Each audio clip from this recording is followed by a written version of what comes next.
ಕುರುಕ್ಷೇತ್ರದ ಯುದ್ಧಭೂಮಿಯಲ್ಲಿ ಧೂಳು ಏರುತ್ತಿತ್ತು. ಶಂಖಗಳು ಮೊಳಗುತ್ತಿದ್ದವು.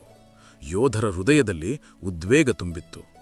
ಆದರೆ ಆ ಮಹಾಸಮರದ ಮಧ್ಯೆ ಒಂದು ರಥದ ಮೇಲೆ ನಿಂತಿದ್ದ ಅರ್ಜುನನ ಮನಸ್ಸಿನಲ್ಲಿ ಮಾತ್ರ ಗೊಂದಲ, ಭಯ ಮತ್ತು ಅಶಾಂತಿ ತುಂಬಿಕೊಂಡಿತ್ತು. ಅವನು ಕೇವಲ ಯೋಧನಲ್ಲ, ಅವನು ಮಗ, ಶಿಷ್ಯ, ಸ್ನೇಹಿತ. ಅವನ ಎದುರು ನಿಂತವರು ಶತ್ರುಗಳಷ್ಟೇ ಅಲ್ಲ, ಅವನ ಸ್ವಂತ ಬಂಧುಗಳು. ಅರ್ಜುನನು ತನ್ನ ಗಾಂಡೀವವನ್ನು ಹಿಡಿದುಕೊಂಡಿದ್ದರೂ ಅವನ ಕೈಗಳು ನಡುಗುತ್ತಿದ್ದವು. ಅವನ ಕಣ್ಣುಗಳು ಕಣ್ಣೀರಿನಿಂದ ತುಂಬಿಕೊಂಡಿದ್ದವು. ಈ ಯುದ್ಧವನ್ನು ನಾನು ಹೇಗೆ ಮಾಡಲಿ ಎಂಬ ಪ್ರಶ್ನೆ ಅವನ ಮನಸ್ಸನ್ನು ಕಿತ್ತು ತಿನ್ನುತ್ತಿತ್ತು. ಅಷ್ಟರಲ್ಲಿ ಅವನು ತನ್ನ ರಥಸಾರಥಿಯಾದ ಶ್ರೀಕೃಷ್ಣನ ಕಡೆ ನೋಡಿದನು. ಕೃಷ್ಣ, ನನ್ನ ಮನಸ್ಸು ತುಂಬಾ ಅಶಾಂತವಾಗಿದೆ. ನಾನು ಸರಿಯಾದ ನಿರ್ಧಾರ ತೆಗೆದುಕೊಳ್ಳಲು ಸಾಧ್ಯವಾಗುತ್ತಿಲ್ಲ. ನನ್ನವರನ್ನೇ ಎದುರಿಸಿ ಯುದ್ಧ ಮಾಡುವುದು ಹೇಗೆ ಸಾಧ್ಯ ಎಂದು ಕೇಳಿದನು. ಶ್ರೀಕೃಷ್ಣನು ಮೃದುವಾಗಿ ನಗುತ್ತಾ ಅವನ ಕಡೆ ನೋಡಿದರು. ಆ ನಗುವಿನಲ್ಲಿ ಶಾಂತಿ ಇತ್ತು, ಆತ್ಮವಿಶ್ವಾಸ ಇತ್ತು, ಜೀವನದ ಗಾಢ ಸತ್ಯ ಇತ್ತು. ಅರ್ಜುನ ಎಂದು ಕೃಷ್ಣನು ಮಾತು ಆರಂಭಿಸಿದರು. ನೀನು ಈಗ ಎದುರಿಸುತ್ತಿರುವ ಯುದ್ಧ ಹೊರಗಿನದಷ್ಟೇ ಅಲ್ಲ, ಅದು ನಿನ್ನೊಳಗಿನ ಯುದ್ಧವೂ ಹೌದು. ನಿನ್ನ ಮನಸ್ಸು ಅಶಾಂತವಾಗಿರುವಾಗ ನಿನ್ನ ಮುಂದೆ ಇರುವ ಯಾವುದನ್ನೂ ಸರಿಯಾಗಿ ನೋಡಲು ಸಾಧ್ಯವಾಗುವುದಿಲ್ಲ. ಮನಸ್ಸು ಶಾಂತವಾಗಿಲ್ಲದಾಗ ಸಣ್ಣ ಸಮಸ್ಯೆಯೂ ದೊಡ್ಡದಾಗಿ ಕಾಣುತ್ತದೆ. ಭಯ, ಸಂಶಯ, ದುಃಖ ಇವೆಲ್ಲವೂ ನಿನ್ನ ನಿರ್ಧಾರಗಳನ್ನು ದುರ್ಬಲಗೊಳಿಸುತ್ತವೆ. ಆದರೆ ಮನಸ್ಸು ಶಾಂತವಾಗಿದ್ದರೆ ದೊಡ್ಡ ಸಮಸ್ಯೆಯೂ ಸಣ್ಣದಾಗಿ ಕಾಣುತ್ತದೆ. ಅರ್ಜುನನು ಶ್ರದ್ಧೆಯಿಂದ ಕೇಳುತ್ತಿದ್ದನು. ಕೃಷ್ಣನು ಮುಂದುವರಿಸಿದರು.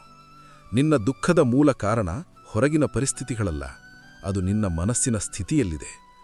ನೀನು ಯುದ್ಧವನ್ನು ಭಯದಿಂದ ನೋಡುತ್ತಿದ್ದೀಯ, ಆದ್ದರಿಂದ ಅದು ಭಯಾನಕವಾಗಿ ಕಾಣುತ್ತಿದೆ.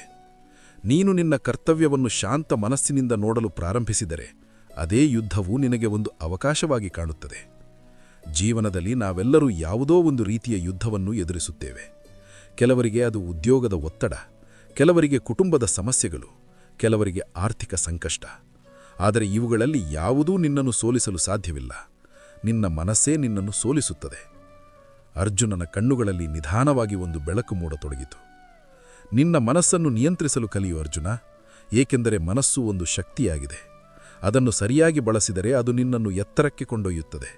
ಆದರೆ ಅದನ್ನು ನಿಯಂತ್ರಿಸದಿದ್ದರೆ ಅದು ನಿನ್ನನ್ನು ಕೆಳಕ್ಕೆ ಎಳೆಯುತ್ತದೆ. ಕೋಪ ಬಂದಾಗ ತಕ್ಷಣ ಪ್ರತಿಕ್ರಿಯಿಸುವುದು ಸುಲಭ, ಆದರೆ ಶಾಂತವಾಗಿರುವುದು ದೊಡ್ಡ ಶಕ್ತಿ.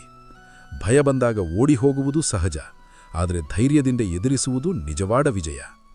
ನೀನು ನಿನ್ನ ಮನಸ್ಸಿನ ಮೇಲೆ ಜಯ ಸಾಧಿಸಿದರೆ ಜಗತ್ತಿನ ಮೇಲೆ ಜಯ ಸಾಧಿಸುವುದು ಸುಲಭವಾಗುತ್ತದೆ. ಈ ಮಾತುಗಳು ಅರ್ಜುನನ ಮನಸ್ಸಿನಲ್ಲಿ ಆಳವಾಗಿ ಪ್ರತಿಧ್ವನಿಸಿತು. ಅವನೊಳಗೆ ಒಂದು ಬದಲಾವಣೆ ಆರಂಭವಾಯಿತು. ಅವನು ತನ್ನ ಉಸಿರನ್ನು ನಿಯಂತ್ರಿಸಲು ಪ್ರಾರಂಭಿಸಿದನು. ನಿಧಾನವಾಗಿ ಅವನ ಹೃದಯದ ಸ್ಪಂದನ ಶಾಂತವಾಯಿತು. ಅವನ ಕಣ್ಣುಗಳಲ್ಲಿ ಗೊಂದಲದ ಬದಲು ಸ್ಪಷ್ಟತೆ ಮೂಡಿತು. ಕೃಷ್ಣನು ಮತ್ತೆ ಹೇಳಿದರು, ನೀನು ಯುದ್ಧವನ್ನು ಗೆಲ್ಲಬೇಕೆಂದರೆ ಮೊದಲು ನಿನ್ನ ಮನಸ್ಸನ್ನು ಗೆಲ್ಲಬೇಕು. ಹೊರಗಿನ ಶತ್ರುಗಳಿಗಿಂತ ಒಳಗಿನ ಶತ್ರುಗಳು ಹೆಚ್ಚು ಅಪಾಯಕಾರಿ. ಭಯ, ಕೋಪ, ಸಂಶಯ, ಅಹಂಕಾರ ಇವುಗಳನ್ನು ಗೆಲ್ಲದೆ ನೀನು ಯಾವ ಯುದ್ಧವನ್ನು ಗೆಲ್ಲಲು ಸಾಧ್ಯವಿಲ್ಲ. ನೀನು ಯಾವ ಪರಿಸ್ಥಿತಿಯಲ್ಲಿದ್ದರೂ ಒಂದು ವಿಷಯವನ್ನು ನೆನಪಿಟ್ಟುಕೋ, ಮನಸ್ಸು ಶಾಂತವಾಗಿದ್ದರೆ ನೀನು ಯಾವ ನಿರ್ಧಾರವನ್ನೂ ಸರಿಯಾಗಿ ತೆಗೆದುಕೊಳ್ಳಬಹುದು. ಶಾಂತಿ ಎಂದರೆ ಸಮಸ್ಯೆಗಳಿಲ್ಲದ ಸ್ಥಿತಿಯಲ್ಲ, ಸಮಸ್ಯೆಗಳ ಮಧ್ಯೆಯೂ ಸ್ಥಿರವಾಗಿರುವ ಶಕ್ತಿ. ಈ ಮಾತುಗಳು ಅರ್ಜುನನ ಆತ್ಮವನ್ನು ಸ್ಪರ್ಶಿಸಿದವು. ಅವನು ನಿಧಾನವಾಗಿ ತನ್ನ ಗಾಂಡೀವವನ್ನು ಮತ್ತೆ ಕೈಗೆತ್ತಿಕೊಂಡನು. ಆದರೆ ಈ ಬಾರಿ ಅವನ ಕೈಗಳು ನಡುಗುತ್ತಿರಲಿಲ್ಲ. ಅವನ ಕಣ್ಣುಗಳಲ್ಲಿ ಭಯ ಇರಲಿಲ್ಲ. ಅವನ ಹೃದಯದಲ್ಲಿ ಶಾಂತಿ ಮತ್ತು ಧೈರ್ಯ ತುಂಬಿಕೊಂಡಿತ್ತು.